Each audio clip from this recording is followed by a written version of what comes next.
Magandang araw mga kasangga. It's me again, Ruel Rosal Vlog. Maligayang bagong taon sa ating lahat. Galing ako ng St. Ignatius, no?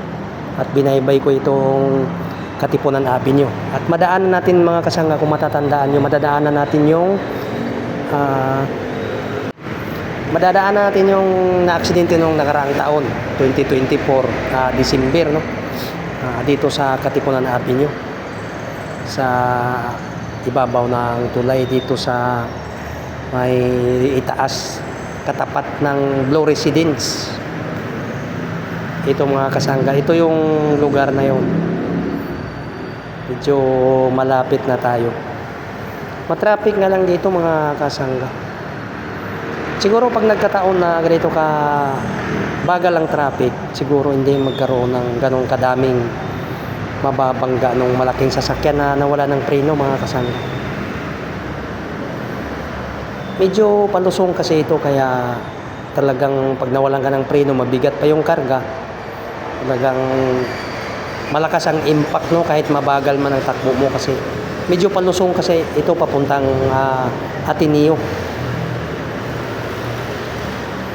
Ngayon medyo matraffic ito.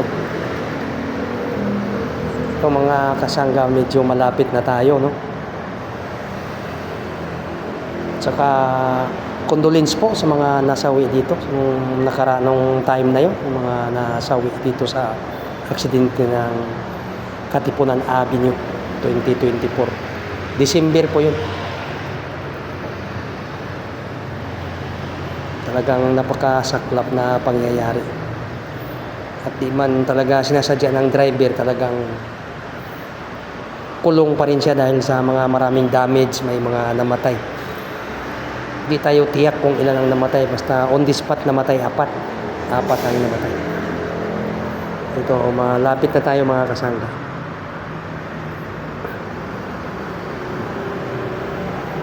Mga traffic nga lang. Ayan, kung mapapansin yung mga kasangga, palusong kasi ito, oh. Palusong siya.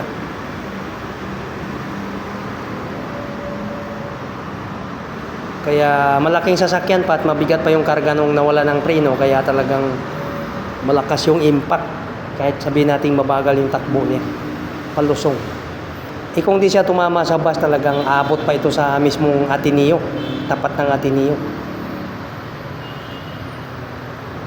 Hindi naman siya makapasok sa Ateneo dahil malayo sa kalsada, yung sa highway, yung school.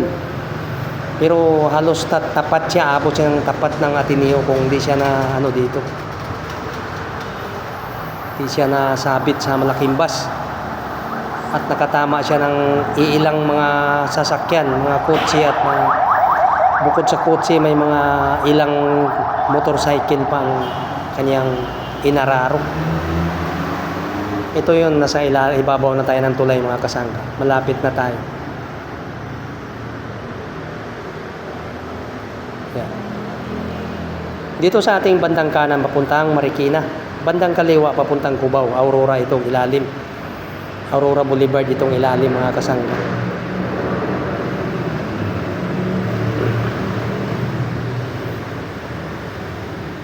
Medyo matraffic na lang, kaya medyo mabagal yung ating takbo.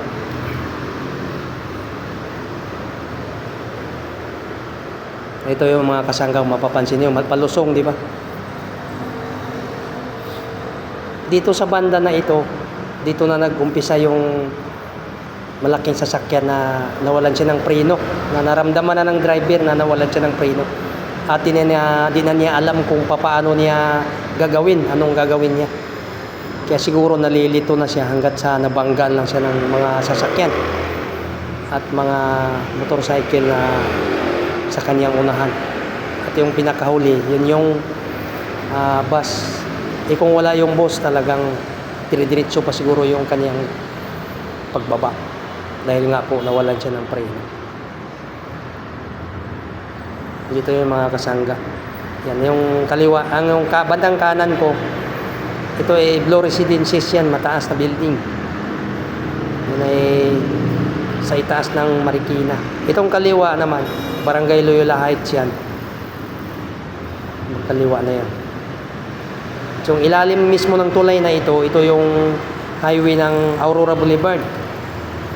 Kanan papuntang Marikina, pagkaliwa papuntang Aurora Boulevard. O Cubao, papuntang Cubao. Sobrang traffic nga lang. Kaya ang tagal ko nakalusot dito. Talagang wala nang kalutasan tong ating traffic sa ating bansa. Parami ng parami yung mga nagkakaroon ng mga sasakyan. Mga dambuhalang sasakyan, mga motorcycle. Sumisingit pa yung ang lalaki ng mga e-bike. Minsan sumasalubong pa. Yan. Muli po, kondolin sa mga pamilya na nasawi dito sa party na ito. Na nung aksidente noong 2024, December. Condolence po sa pamilya. Talagang kailangan talaga pag nasa kalsada, doble ingat po talaga. Dudublehin natin yung ating pag-iingat nang sa ganun maiwasan natin yung aksidente. At huwag masyadong bilis magpatakbo. Ma-aksidente man, talagang dahan-dahan lang ang pagkabangga, hindi bigla, hindi malakas. Iwas sa sarili, iwas sa ibang tao. Hindi rin maka-aksidente.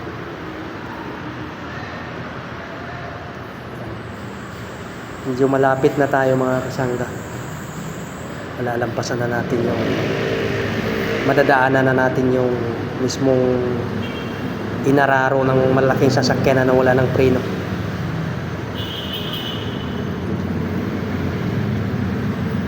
Yung sa party na ito. Dito yun mismo mga kasangga. Ito sa party na ito mga kasangga, dito nangyari. Yan. Hanggang sa pababa. Hanggang sa pababa. Yan, kung mapapansin nyo mga kasangga, matatanaw na natin yung Ateneo bandang kanan. At dito nangyari yung aksidente mga kasangga. Dito yung napakarami yung binangga ng isang malaking sasakyan.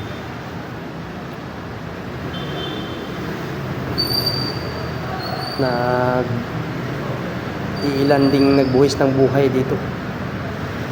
Dito parte mga kasangga, dito mismo. Dito. Diyan mismo yung L300 mga kasangga na tumalsik yung body ng L300. Dito mismo, sumandal. Diyan. Diyan mismo. Doon yung L300 na tanggal yung body. Sobrang lakas ng impact.